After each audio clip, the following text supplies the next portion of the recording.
Bismillahirrahmanirrahim. Assalamualaikum warahmatullahi wabarakatuh. Alhamdulillahirrabbilalamin. Hari ini kita masih dijumpakan kembali dalam keadaan sehat walafiat. Pada pertemuan kita hari ini, kita akan bersama-sama mengkaji terkait tugas-tugas perkembangan anak usia dini.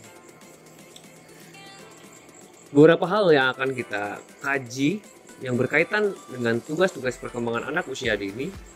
Yang pertama, kita akan bahas terkait tugas-tugas perkembangan menurut Muhammad Surya. Kemudian karakteristik anak yang sehat itu seperti apa? Karena dua komponen ini merupakan satu kesatuan yang utuh yang saling berkaitan dan tentunya saling memberikan dukungan yang kuat. Yang pertama, kita akan bersama-sama mengkaji terkait tugas-tugas perkembangan, ya tentunya perkembangan anak usia dini. Menurut Muhammad Surya, pada tahun 1990, yang pertama, tugas perkembangan yang memang lebih diorientasikan pada tugas perkembangan anak usia dini. Tentunya yang pertama adalah berkaitan dengan fisik. Yang pertama adalah berjalan. Maksud berjalan di sini bukan bermaksud juga anak langsung bisa berjalan, melainkan ada beberapa tahapan yang harus anak selesaikan dalam tugas perkembangannya. Dari mulai anak bisa mengangkat kepala ketika tengkurap, kemudian anak bisa mengangkat badan dengan kedua tangan dan lututnya, kemudian anak merangkak, kemudian anak mengangkat badan dengan bantuan tangan pada benda-benda di sekitar, dan kemudian anak itu akan berjalan. Nah, tentunya ini adalah salah satu tahapan tugas perkembangan anak itu berjalan. Nah, berikutnya ada belajar mengambil makanan padat. Nah, maksud makanan padat di sini pun bukan berarti makanan yang memang makan orang dewasa, bukan seperti itu juga. Tapi ada istilah anak usia dini itu dinyatakan dengan makanan pendamping ASI. Makanan pendamping ASI inilah yang dinyatakan sebagai makanan padat untuk anak-anak. Karena pada dasarnya tingkat kepadatan makanan yang dirata-ratakan sesuai dengan tugas perkembangan anak adalah makanan pendamping ASI tadi. Ya, seperti misalnya sayuran yang dikukus kemudian ditumbuk. Bukan berarti sayurannya juga langsung dimakan, karena belum tentu anak usia ini ketika tugas perkembangan berjalan giginya pun sudah tumbuh, belum tentu seperti itu. Tapi ada juga yang memang giginya sudah ada, namun tingkat kebermanfaatan dari gigi tersebut tuh masih ada batasannya. Dalam tahapan ini anak mencoba untuk mencari makanan-makanan padat, dan inilah yang disebut dengan masa oral. Segala sesuatu anak itu akan memasukkan pada mulutnya, dan kita sebagai manusia dewasa wajib memberikan fasilitas yang terbaik, yang utamanya makanan pendamping ASI tadi yang perlu kita supply demi kebaikan pertumbuhan dan perkembangan anak-anak. Berikutnya ada belajar berbicara.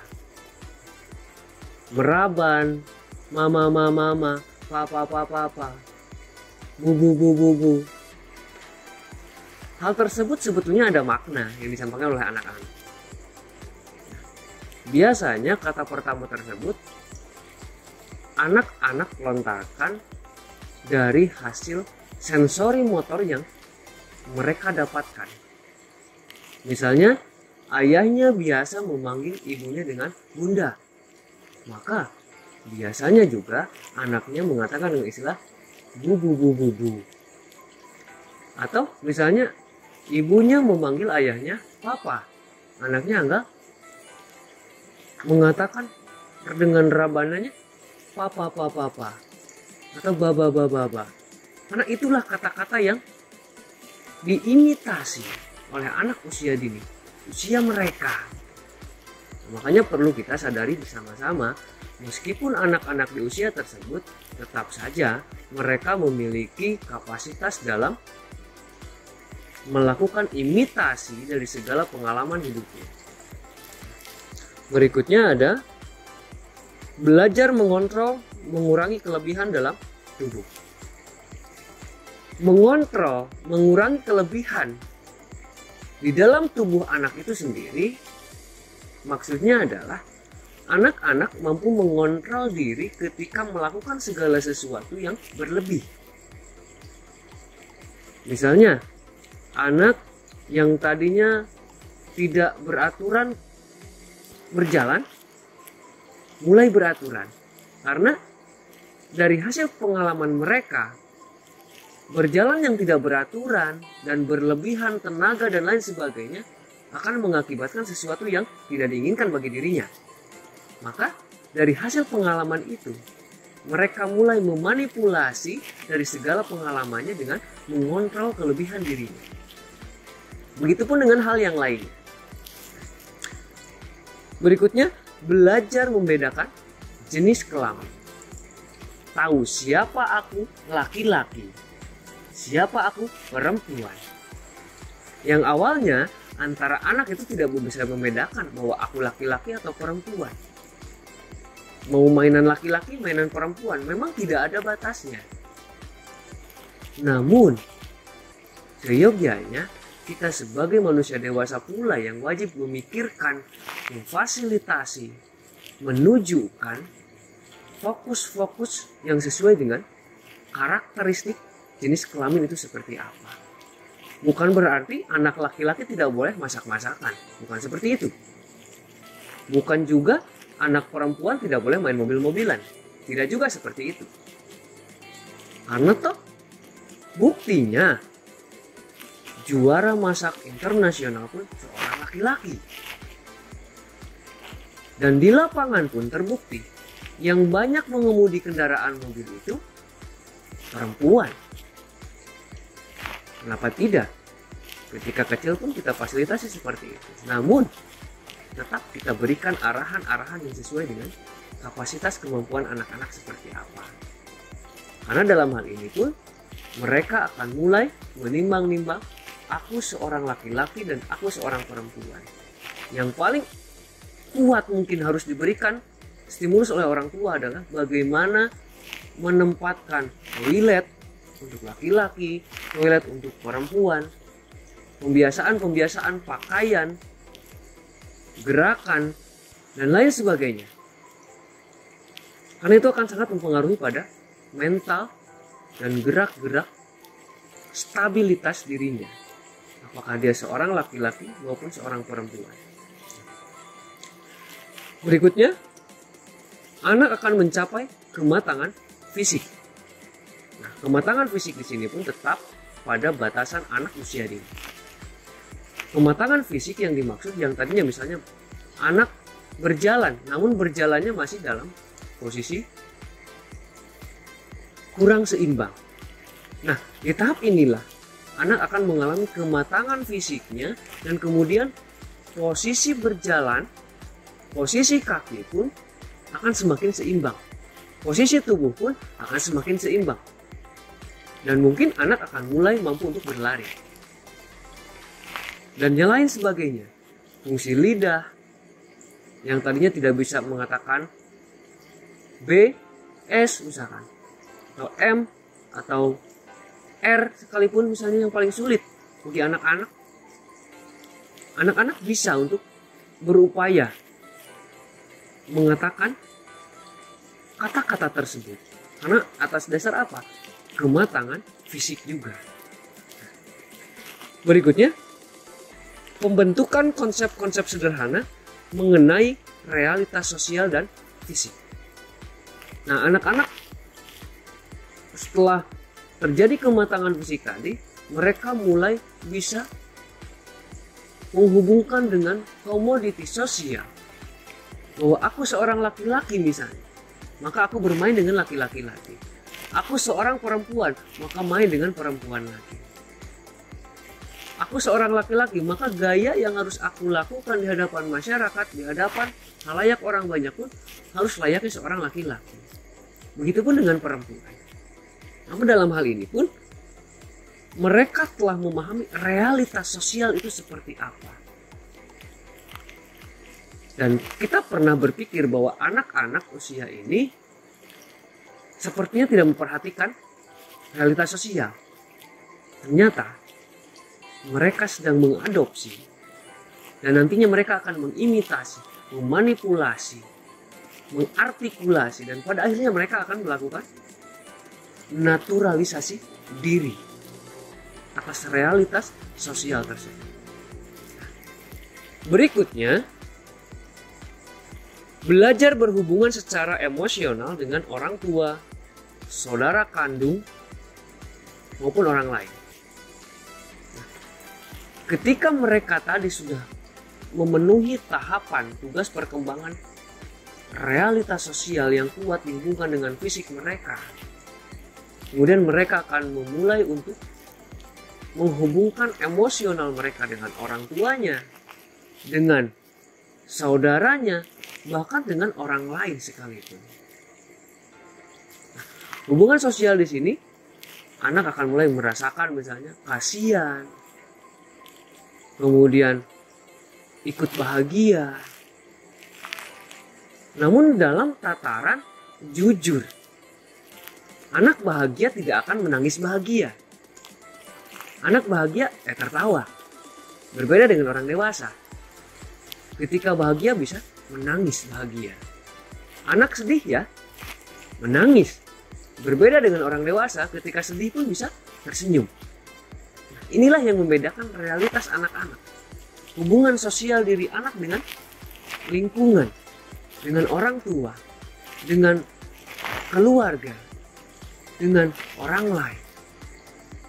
Rasa-rasa yang pernah mereka dapatkan selama pengalaman sampai tugas perkembangan tersebut, realitas sosial tadi, maka akan diimplementasikan pada konsep emosional diri untuk dihubungkan dengan konsep sosial diri. Berikutnya, belajar membedakan yang baik dan yang buruk. Serta mereka akan terjadi perkembangan perilaku yang sesuai dengan kata hati mereka. Mana yang baik, mana yang buruk, mereka bisa membedakan. Namun syaratnya adalah tadi, mereka bisa meluapkan emosional. Setelah tugas perkembangan itu selesai, maka mereka akan dapat membedakan mana yang baik dan mana yang buruk. Dan tentunya perlu kita sadari bersama juga bahwa anak usia dini dalam masa pra-operasional. Meskipun mereka memahami mana yang baik dan mana yang buruk, tetap saja yang namanya anak-anak ketika kita larang, ketika orang tua larang, mereka akan semakin ingin mencoba. Maka bukan arti kita sebagai manusia dewasa selalu melarang segala sesuatu yang mau anak lakukan. Tapi berikanlah pelayanan yang terbaik. Misalnya anak-anak pegang pisau. Pisau itu memang bahaya. Tapi bukan berarti tingkat kebahayaan tersebut anak tidak boleh memegang pisau. Kita sebagai manusia dewasa wajib mengarahkan bahwa fungsi pisau itu seperti apa, cara memegang pisau yang baik itu seperti apa, dan manfaat pisau dalam kehidupan sehari-hari itu bagaimana. Perlu kita sadari bersama. Anak main api. Bukan berarti anak tidak boleh memain api karena takut terbakar. Jika seperti itu, maka sampai kapanpun anak tidak akan pernah tahu bagaimana rasa panasnya api. Bukan bermaksud juga anak harus memegang api dan merasakan panasnya api. Biarkan mereka bermain api dengan pantauan kita sebagai manusia dewasa. Selagi pada batas keamanan dalam kehidupan anak usia dini, kita pantau saja. Kecuali jika memang sudah pada ranah kebahayaan untuk diri anak itu sendiri maupun untuk lingkungan sosial, barulah kita turun tangan melakukan otoritatif, menahan supaya anak tidak melakukan sesuatu yang tidak diinginkan. Nah, itulah yang dinyatakan sebagai tahapan tugas perkembangan anak usia dini menurut Muhammad Surya. Tahapan tersebut tidak terbatasi oleh usia lahir tentunya. Tapi ada tugas-tugas tertentu yang didasarkan pada usia mental anak-anak. Dan seringkali kita membatasi tugas perkembangan anak-anak itu dengan usia lahirnya. Padahal tugas perkembangan itu merupakan bagian dari usia perkembangan anak. Dan usia perkembangan tentunya berbeda dengan usia lahir.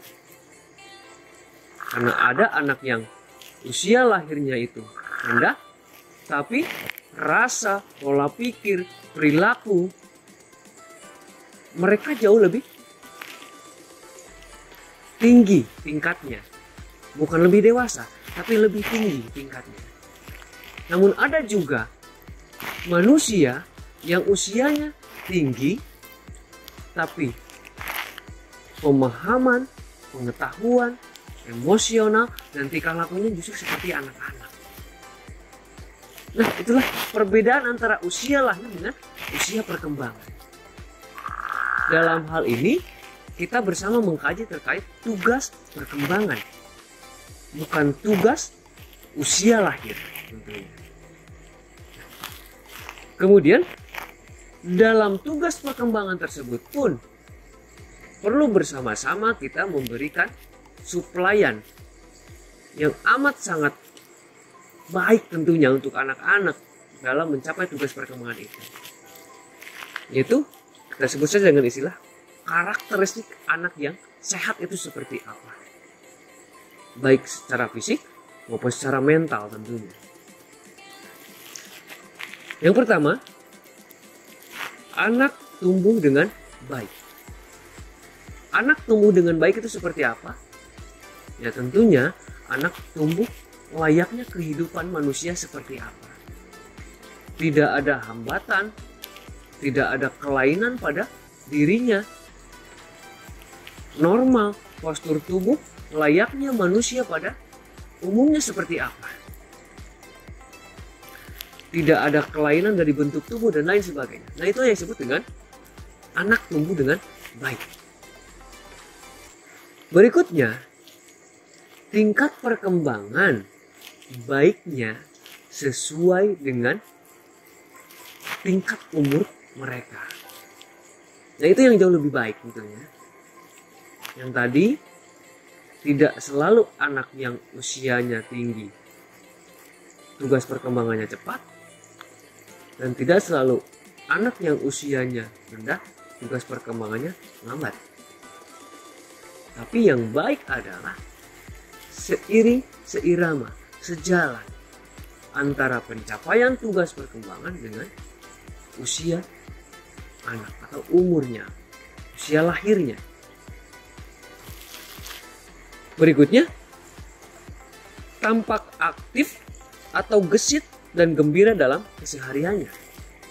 Nah, ini yang perlu kita sadari bersama-sama juga.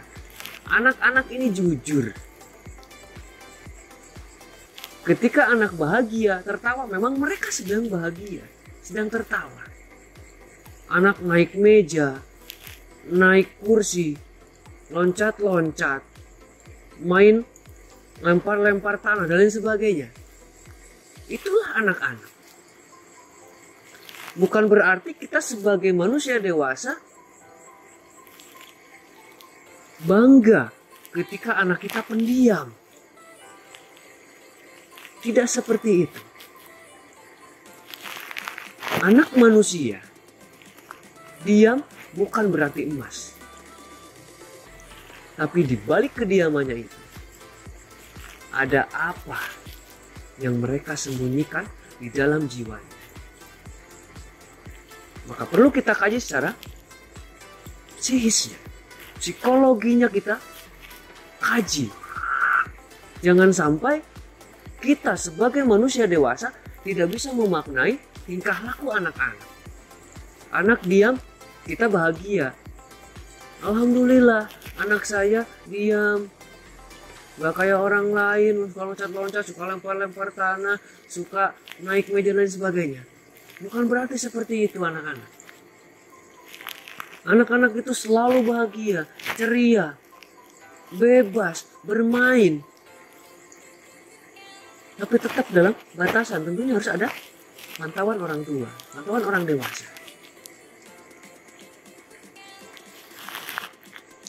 Berikutnya, mata bersih dan bersinar. Nah, perlu kita pantau juga. Mata anak itu harus bersih dan bersinar. Karena anak-anak memang bersih. Anak-anak memang layaknya manusia yang kita nyatakan suci misalnya. Mata untuk melihat. Dari sisi fungsi mata, otomatis mata tersebut harus bersih.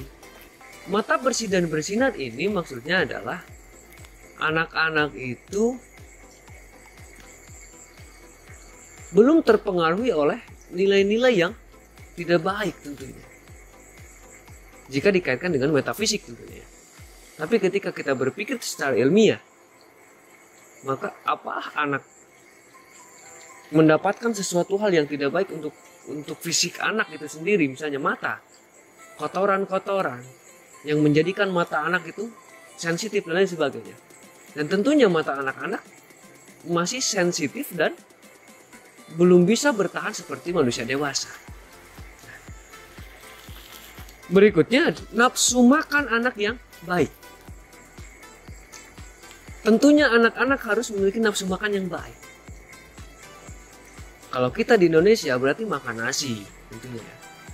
Kalau di luar sana mungkin ada yang makan gandum, jagung, roti dan lain sebagainya. Dan tentunya disesuaikan dengan makanan pokok daerahnya masing-masing. Dan yang terpenting ada asupan gizi yang diminati oleh anak itu sendiri. Tidak harus selalu dijali oleh orang tua, tapi anak sendiri yang berminat untuk menginginkan memasukkan segala sesuatu yang baik ke dalam mulutnya, yaitu makanan tentunya. Yang sesuai dengan kebutuhan kehidupan anak-anak. Tetap ada batasannya. Anak-anak makan mie, enak. Tapi setelah itu apa yang terjadi? Akan ada kelainan mungkin di dalam mahnya. Perlu berhati-hati. Karena pada dasarnya fisik anak-anak belum seperti layaknya manusia dewasa. Berikutnya, bibir dan lidah tampak segar. Itu kaitannya dengan asupan air yang cukup. Cairan yang cukup pada diri anak akan memunculkan warna bibir yang segar tentunya. Lidah anak pun terlihat basah dan segar juga. Tidak seperti manusia dewasa, ada yang tampaknya putih, pucat, karena memang telat minum dan lain sebagainya. Karena aktivitas mungkin ya, kalau orang dewasa seperti itu. Tapi kalau anak-anak, perlu kita sadari bersama-sama, kebutuhan air itu sangat penting sekali. Jangan untuk anak-anak, untuk orang dewasa pun seperti itu. Dan anak-anak belum menyadari hal itu, maka manusia dewasa lah yang perlu memberikan stimulasi supaya anak-anak mau minum yang cukup tentunya. Berikutnya, pernafasan tidak berbau. Pernapasan tidak berbau di sini berarti layaknya anak-anak seperti apa? Karena yang mereka makan pun apa adanya, sesuai dengan karakteristik kebutuhan asupan gizi anak. Tidak seperti manusia dewasa makan daging, makan sumsum misalnya, dengkul dan lain sebagainya. Itu akan membusuk ketika kita telat gosok gigi. Tapi anak-anak, apa yang mereka makan? ASI paling, kemudian sayuran, kemudian buah-buahan, itu pun yang sudah ditumbuk. Atau yang sudah anak punya gigi misalnya, bisa anak mau makan makanan seperti itu. Dan tentunya ketika anak sudah mulai tumbuh gigi, jika anak sudah mulai tumbuh gigi, selayaknya juga orang tua membiasakan anak-anak untuk menyikat gigi secara intensif. Setelah makan, sikat gigi. Setelah makan, sikat gigi. Itu mungkin hal yang tidak terbiasa kita lakukan karena kita juga sebagai manusia dewasa gosok gigi ketika mandi saja. Tapi bagi anak-anak yang rentan, giginya itu masih cenderung rentan keropos oleh bakteri misalnya, maka kita harus lebih memperhatikan kaitan hal itu. Kulit dan rambut tampak bersih dan tidak kering. Nah, tentunya kulit anak akan selalu segar tadi katanya dengan banyaknya asupan air, minuman, air mineral. Ketika cukup air yang diminum oleh anak-anak, maka kulit pun akan segar, rambut pun akan tampak basah tentunya. Bukan berarti rambut tampak basah harus seperti kita manusia dewasa pakai minyak rambut gitu ya. Tapi rambut anak itu akan alami memang seperti itu, bening, bersih, bersinar. Meskipun rambutnya agak kuning misalkan, tapi beda kelihatannya. Dan yang terakhir adalah mudah menyesuaikan diri dengan lingkungan. Nah, inilah mungkin puncak dari karakteristik anak yang sehat, bahwa anak akan terlihat mudah menyesuaikan dengan lingkungan. Anak ketika masuk di lingkungan banyak orang, dia akan ikut serta dalam kehidupan manusia-manusia tersebut. Dan terkadang mereka akan banyak sekali perilaku-perilaku yang memberikan tanda-tanda bahwa dia harus diperhatikan. Contoh, di ruang tamu misalnya, kita kedatangan tamu dan di meja tamu ada makanan. Padahal makanan tersebut pun ada di belakang dalam rumah. Tapi anak usia dini, mereka akan tetap memilih ingin mengambil makanan yang ada di meja tersebut. Dari kajian kita bersama antara tugas perkembangan anak dengan karakteristik anak yang sehat tadi, tentunya tidak bisa anak-anak lakukan sendiri. Yang pastinya adalah memerlukan pendampingan dari manusia dewasa. Mudah-mudahan apa yang telah kita kaji bersama di hari ini dapat bermakna, dapat bermanfaat untuk kita semua. Teman-teman tetap jaga kondisi, tetap jaga kesehatan. Salam untuk orang-orang terdekat di hati teman-teman semuanya. Sebelum saya pamit undur diri, mari kita teriakan bersama, aku bahagia hari ini. Assalamualaikum warahmatullahi wabarakatuh.